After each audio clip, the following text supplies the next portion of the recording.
Hey, how's it going? ManTXD here, and today I'm very proud to bring the TGO champion. And the TGO champion happens to be my really good friend, my teammate, Went to Town. Went to Town. How you doing? I'm doing great, Matty. How's it going? Good. I'm pretty sure that a lot of people ask and wonder, like, how do you prepare for tournaments like this? Well, when it comes to preparing for tournaments like this, of course, like having a good foundation of ladder games and whatever is really important for me, especially in a tournament like this. Just coming out of the patch, like all the preparation the team did in the PTR was really important. I think it let us figure out the meta pretty well when we were coming into it. We knew like how to tune our decks pretty well, and it was just a matter of piloting them when it came to the day.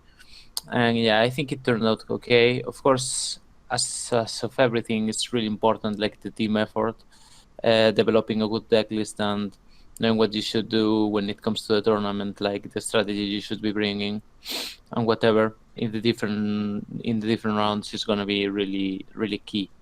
So yeah, the preparation with the team is of course extremely important, but I felt like we had a really good head start with the practice we did in PTR. I think we were pretty serious about it, and we developed pretty good knowledge on the meta.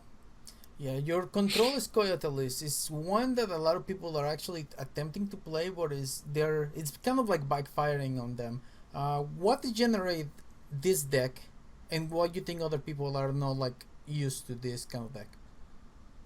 Well, this deck like was a creation of mine and Ancient Silence. We made this deck a month ago, and we just did like 12 versions around that number of this deck. Like probably every 3 days we were changing a couple of cards. We were learning more and more about how to like really dominate the game and how to dominate the different matchups with this deck when it was like on Zoom and Dorf's meta.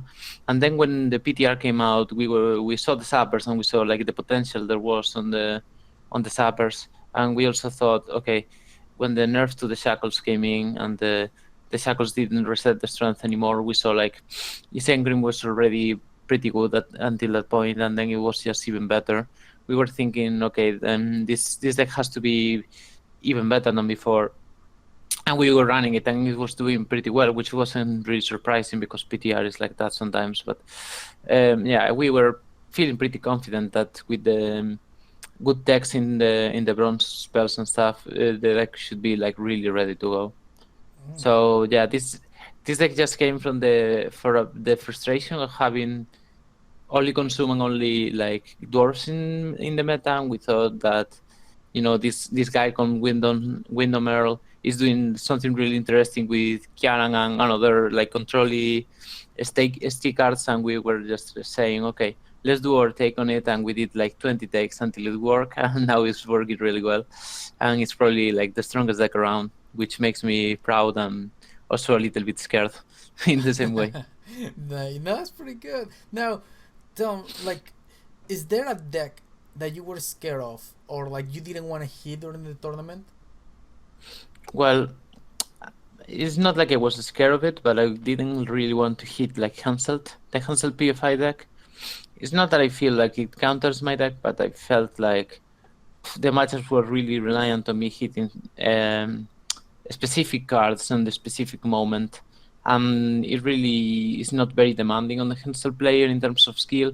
So I thought, okay, any random can kind of beat me if he gets like lucky lucky, or if I don't have like the answers I should be having on the perfect moment and stuff, which can be like a really little bit annoying. So I didn't want to face too many handshots, which was pretty lucky for me because I didn't face any on day two. So yeah, I felt like all the other matchups was actually like I had them perfectly under control most of the time, even though of course things can get complicated against good players.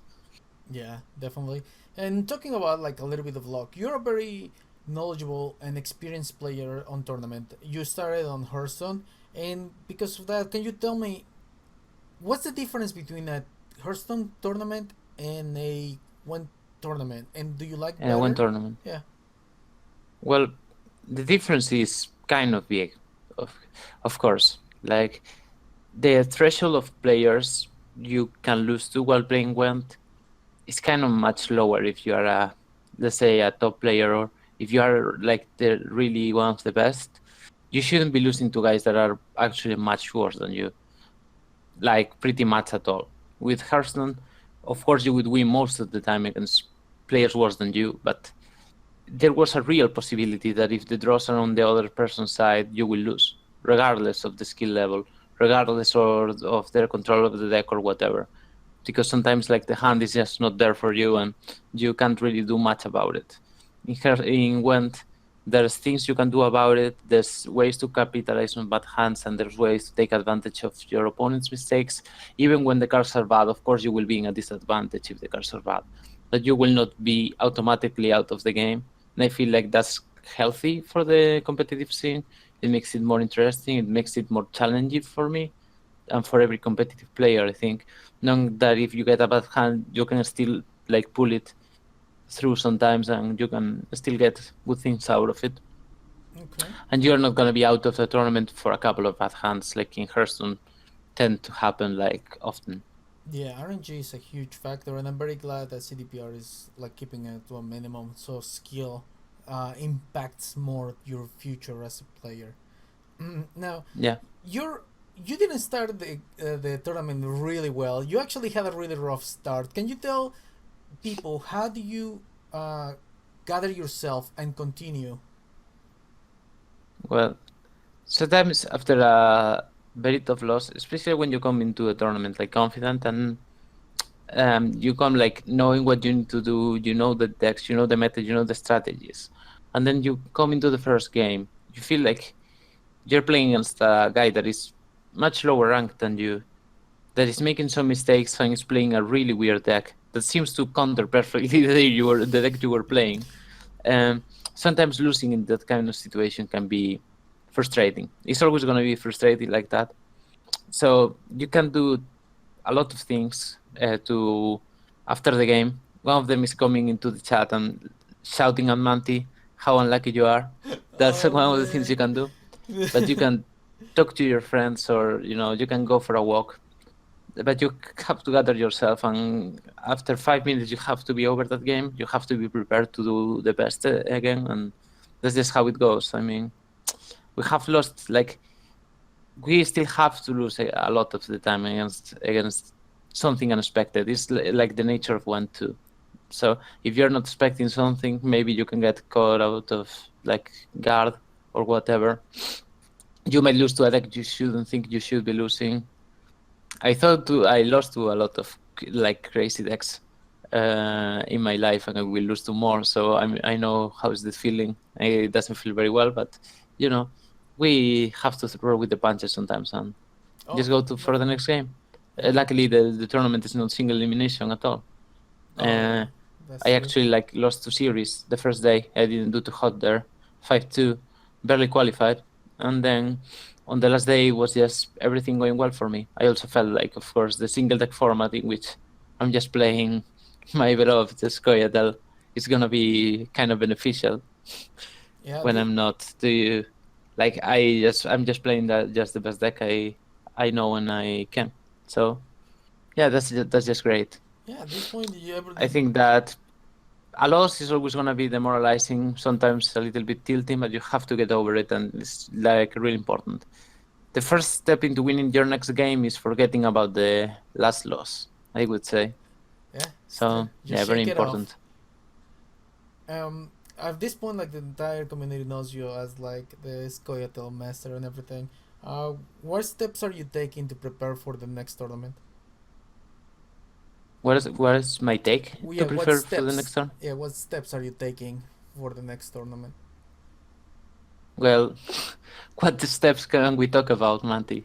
I mean, Oh man. I will, without revealing too much stuff, we're definitely going to be looking at the strongest decks in the format at the moment. Some of them are really apparent. Some of them, I think, they are not as apparent. But we will have to prepare for those decks. The next tournament I'm sure everybody's looking at it is Gwent, the Challenger, Gwent Challenger. So that like tournament is the biggest in Gwent, like uh, until this time, and probably will be for a little bit more. Uh, and yeah, it's just gonna be like the format. If everybody doesn't know it, is you have to bring 4 decks. One will get banned, and you have 3 more, and you have to do best of threes the first day. So the 3 most powerful decks, we really have to keep them under control.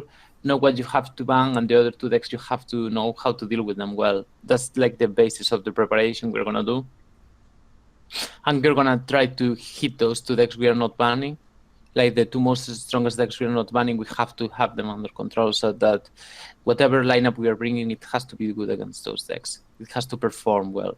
So when it comes to a tournament like that, you want to explore a lot of situations. You want to know what your opponent is gonna do. You want to know what they're bringing, if as you know, in the as good as you can, and then you have to just be prepared. You have to practice. You have to do your thing.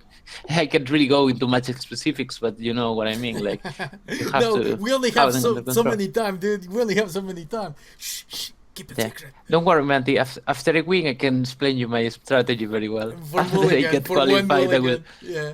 I will No, explain it to you step by step. no, but that's very good. Mhm. Always been passionate about the game. And finally, I actually want to hear about your experience on the finals because those games were intense.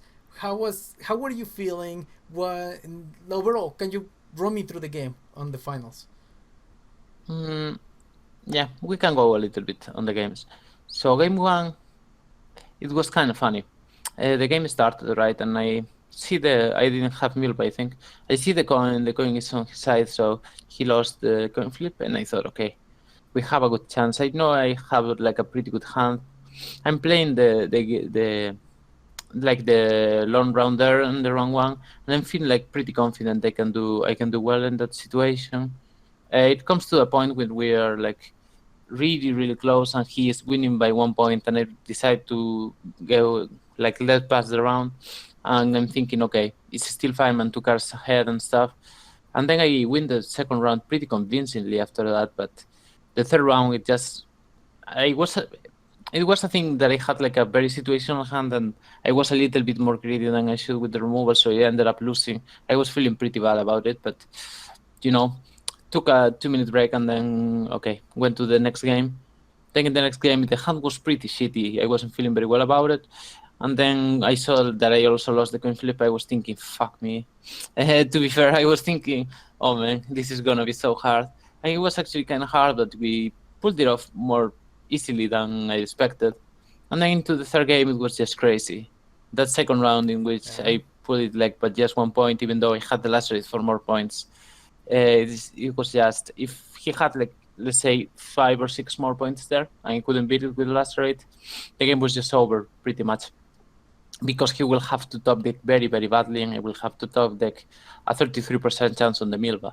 So I was extremely like I was thinking about dropping the 20 points upper before, but I said okay, if I want to win this game, he has to have like this kind of hand that I can outpower with every card but the supper, and it ended up being by just a couple of points. So I saw really that. close games. That was like well, I think that was the key point. That was very impressive. Let me let you know. Let me tell you that. Yeah, yeah, we like I was discussing it with Tariq Star a little bit after the finals, like what were his thoughts about it and how did the games go. We realized a couple of things we could have done better. We realized like a different ways you can take the matchup a little bit, but I think most of the stuff was pretty correct. We played pretty well both. I like a lot of the plays he does on the console monsters. He really like has that deck really well. Like he understands it really well. He knows how to push the limits of the monsters really well. It was just, I think that matchup is a little bit favored for me. I was feeling pretty confident about it, and in the end, I just pulled it off like barely. Yeah. But you know, I think Tragic Star really gave me a lot of like a very good fight. Any shoutouts that you would like to give? Well, of course, I just want to give a big shout out to my team.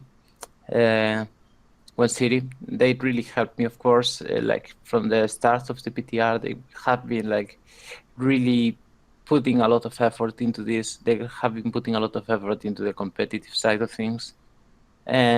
I want to shout out the teammates that couldn't play in the tournament but have also helped me a lot, like Silence, for example, Ancient Silence. He really, like, not only developing the decks but also like theory crafting, experimenting about like every format, knowing like a lot of things. He always is helping me there and helping the team in general.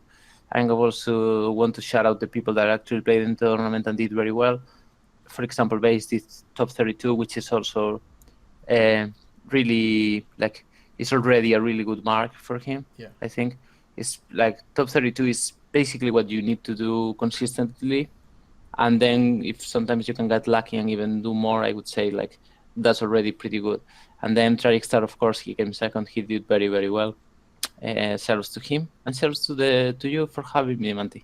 Also shouts to everybody like asking me for guides and telling me I played your deck, I love it, whatever. Yeah, I feel you guys.